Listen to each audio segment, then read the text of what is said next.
To specialize or not to specialize? It's a question many contractors ask themselves, and it's one that can cost you massively if you answer it wrong. I've helped over 100 business owners scale their businesses, and this is a question that I get asked a ton. And there are many times that I actually have to clean up the consequences of business owners getting it wrong. So I'm gonna show you how a business that specializes on one thing compares to a business that does many. So that way you can get a proper idea of what you should do with your own business. All right, the first category that I wanna talk about is the skill set of the business. So a business that specializes can get stupid good at one thing, right? And whatever they specialize, they're probably going to be the absolute best given enough time. And this is because they get to see the same situation or same situations so many times, and they see them very often. On the other hand, if you have a business that does many things, you have to try to be really good at a bunch of things, but you're constantly seeing new situations and you rarely get to see the same situation often. Overall, it becomes a lot easier to get really, really good when you specialize, and it's just easier to manage overall. Speaking of management, employees are easier. So you only have to hire for one skill set, for your field level employees. Your interviews are easier since you don't have to ask about a bunch of different things. It's easier to know who's gonna be the right fit. And if the company's busy, a workload can easily be spread across employees.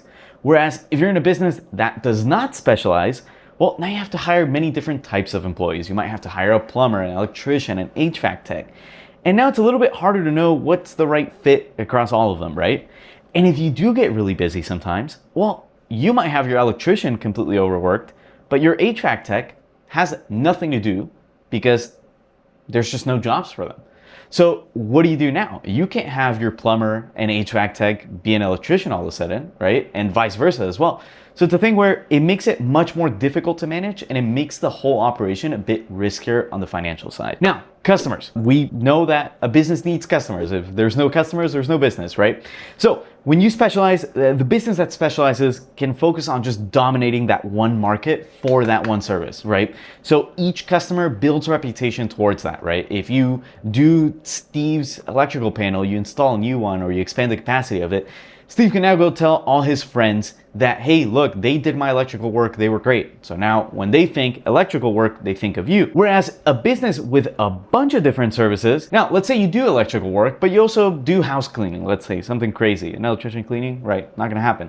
We already touched on that on the employee side, but here's on the customer side. You clean someone's house, that's not as valuable as electrical work, right? So you clean Steve's house. I don't know why Steve is the only name coming to my mind, right? But you clean Steve's house, and now Steve recommends you to his friends on cleaning. But guess what happens? You didn't build reputation on the electrical side. You still have to tell them, hey, we also do electrical work.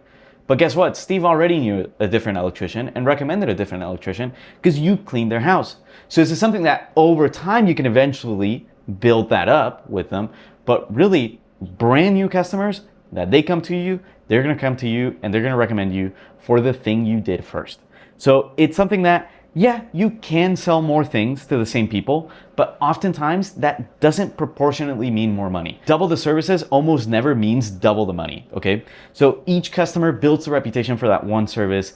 So meaning that referrals are just gonna go to the service that you've already done for them. So it's a thing where getting customers, a lot of the times, even though it sounds easier when you have many services, typically it's gonna be, in the long run, it's gonna be easier to just specialize on one thing and get customers for that one. Really quick, if you've learned anything from this video or you found it useful, I would really appreciate it if you subscribe to the channel. Thank you, and now back to the video. So here's the thing, until you're big enough, having many services adds a ton of operational drag, which means your business is harder to run.